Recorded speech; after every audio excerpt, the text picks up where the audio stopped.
Le sujet de la semaine est intitulé The Future of Capitalism, intitulé tiré du livre de Paul Collier.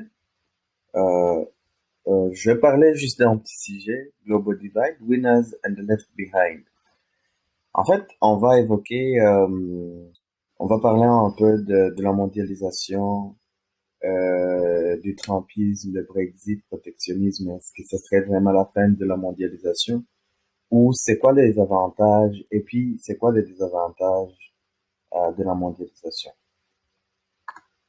Dans le fond, la mondialisation, quand on comprend bien, ça a joué un rôle très très important dans l'élèvement des coûts de la vie, des standards de la qualité de vie des gens, à cause de l'industrialisation, de différents facteurs qui sont rentrés en jeu, de quelqu'un qui peut immigrer facilement pour travailler dans un autre pays et gagner sa vie, peu importe qu'il soit sur cette planète.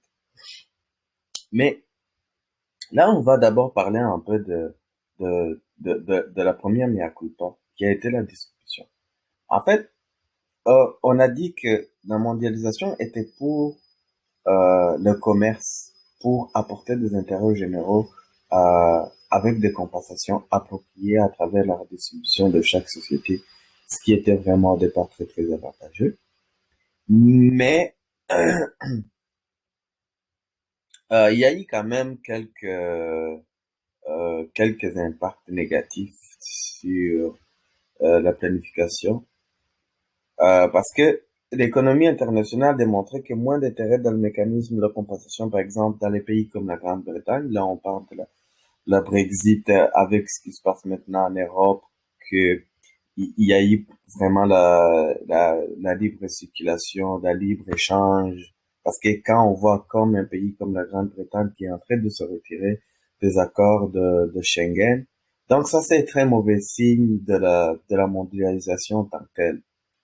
Puis à part ça, on va voir aussi une autre grande compagnie euh, britannique qui, en fait, comme vous le voyez, le Starbucks, tout le monde le connaît.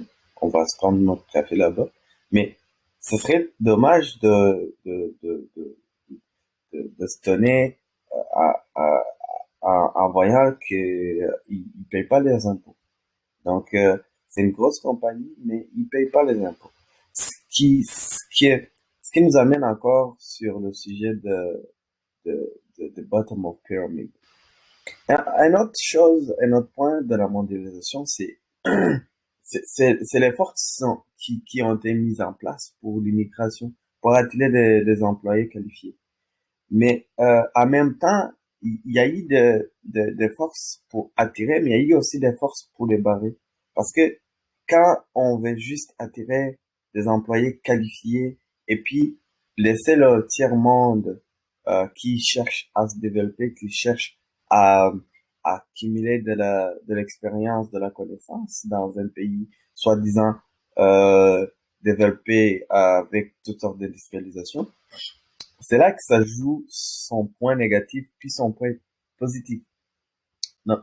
Dans d'autres cas, admettons qu'on prend un exemple d'un médecin soudanais qui cherche à immigrer à Londres pour travailler comme chauffeur de taxi. Donc, là, on voit on est en train de perdre un élément très important qui allait faire plus de bénéfices dans son pays d'origine que quand il migre à Londres pour se faire plus de livres sterling en chauffant le taxi.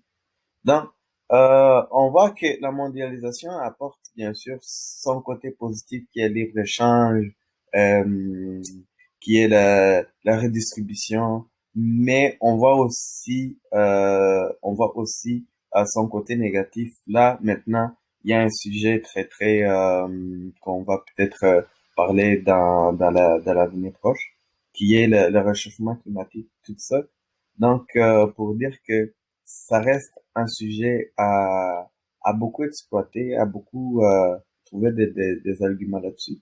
Je vous laisse commenter et pour moi c'était Thierry. Donc je fais mon MBA analytique d'affaires en automne 2021 Je vous souhaite une très bonne journée. À la prochaine.